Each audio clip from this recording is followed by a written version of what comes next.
Throughout your physics course, you're going to be required to know a little bit about trigonometry.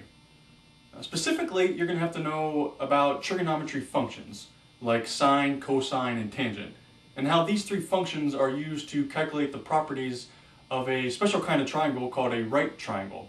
Now we're going to talk about what a right triangle is here in this lesson. Now the reason we're covering this is because these right triangles pop up a lot in physics problems, and when they do, we're going to want to be able to calculate the lengths of the three sides of these triangles and even the measurements of the three angles that make up the triangle.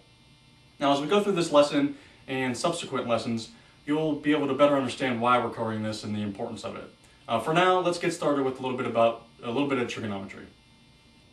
So a right triangle is a triangle in which one of its angles is 90 degrees. So let me draw it for you.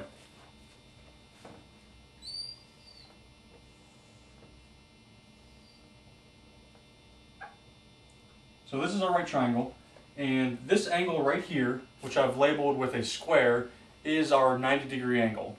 It's where this horizontal line and this vertical line meet, and they come together at a 90-degree angle. It's kind of like where your floor and your wall meet. They're perpendicular to each other, and they form a 90-degree angle. It's no different here.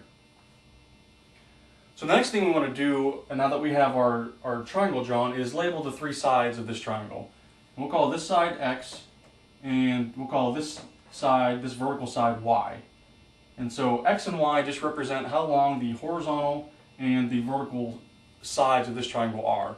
I could have used any variables to do this. I could have used A and B, I could have called this side X, and I could have called this side Y. It's completely arbitrary. But here X and Y just represent how long these two sides are. And I'll call this diagonal side H. And I use the letter H because this is actually the hypotenuse of the right triangle. Now every right triangle has a hypotenuse, and the hypotenuse is always the angle, always the side that's across from the 90-degree angle. So you see our 90-degree angle is right here, and the hypotenuse is across from it.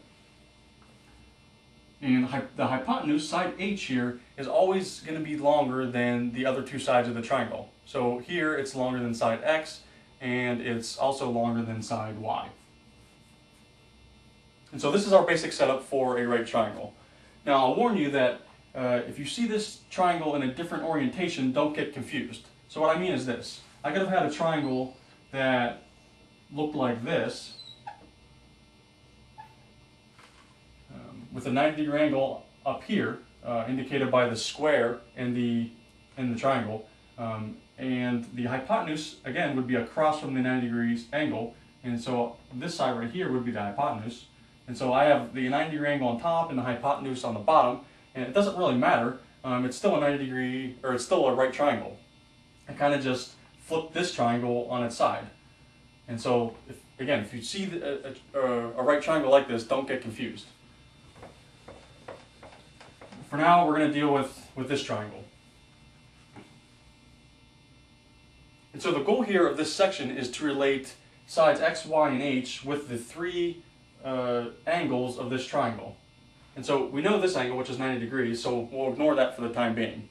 But we do have this angle where X and H meet, they form this angle, and where sides Y and H meet, they form this angle.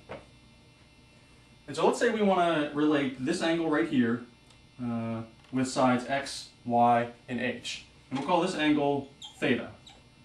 And theta is just a Greek letter that's commonly used to represent angles. It could be 60 degrees, it could be 45 degrees, it doesn't matter.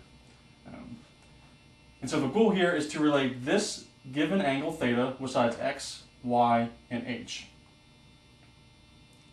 And the way we're going to do that is by using the trigonometry functions. But before we get into the functions, we want to relabel sides X and Y as they relate to this given angle theta. And what I mean is this. Side X is the side that's next to this angle that I've drawn here, theta. It's next to it. And so we call this the adjacent side. And I'll abbreviate ADJ, so I don't got to keep writing the word adjacent. Now side Y is the side that's across from angle theta. It's on the opposite side of the triangle as angle theta. And so we'll call this side the opposite side to theta. and we'll label that OPP for opposite. And side H is always side H, and so we'll leave that alone. It's always the hypotenuse, and it's always across from the 90-degree angle. So we're going to leave H alone. Another warning, though, is if I picked this angle up here on top, and I wanted to relate sides X and Y to this angle, they would be renamed. This side would be the adjacent side, and this side would be the opposite side. And so let me draw this out so it's a little bit more clear. I have the same triangle, and my right angle's here, and this is X, and this is Y. And say instead I picked this angle, theta, and I want to relate sides X and Y to this angle now, on top. Well, since side Y is next to theta, this side Y would be the adjacent side, and side X, being on the opposite side of the triangle, would be the opposite side to angle theta. So you see that X and Y are completely arbitrary, but opposite and adjacent are not. And so you'll see why this is really important when we get into the functions, the trigonometry functions. It's really important how we label these, and you'll see that. But for now, I just want to warn you that the side that opposite and adjacent completely depend on which angle we're talking about. For now, we're going to focus on this angle here on the bottom. And so we have enough information, we have enough stuff labeled on this triangle to now get into the trigonometry functions.